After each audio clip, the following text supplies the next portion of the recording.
विद्यालय को पाठ पढ़ाई आसुवा जड़े दशम श्रेणी छात्र को धरी पकाई इंजेक्शन देदेले 5 जन युवक।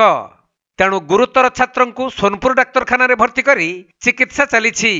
तेबे बौद्ध जिला मनमुंडा थाना गबजुर गाँव में यह अघटन घटी बेले सबुदिन भली आज तुलसीकटा गाँव काशीबाग पुओ संबित बाग गबजुर उच्च विद्यालय को पाठ पढ़ाई आसुथिले।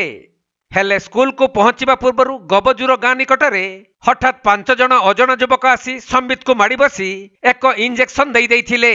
फल से ही अचेत हो पड़ते संबित। परे गुरुतर छात्र संबित को स्थानीय लोके और परिवार लोक माने मिसी सोनपुर डाक्तरखाना को आनी भर्ती करिसंती।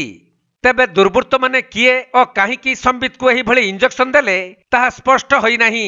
नाइगा मु कहले ताको पाठ पढ़ी जा बोले नाइया पढ़ी बोलथला माने भल नेला पर बोला मुई बोली कि पढ़ी ना जा बोला नाइया बोले पढ़ी जा बोली काना हो जगह योजना किछि नाही बोला एथरा गला साइकिल धरि कि से पढ़ी गला पढ़ी जाउतला बाटर कर्नर आंबुरे अछि आगे से जा कहूला सेना क्या कले कि जो साइकिल ठिया करके से आमर परिश्रा कला 4-5 जन तक धरी पकईकि इंजेक्शन की क्या विषा जिनस देले देला से पड़गला से निजे आसिक से एम्बुलेंस को फोन करके से निजे अधा बाटे आमर घर पाखे आसिक रोड उपर पड़ला। आमर भाई बो थे से जो देखले घर के गले मुझे घर थी एथर एम्बुलेंस गाड़ी गला गाड़ी जाइए धरिकी आम आसलु कौन से नहीं पचारे जना पड़ो आज्ञा मु तो थी से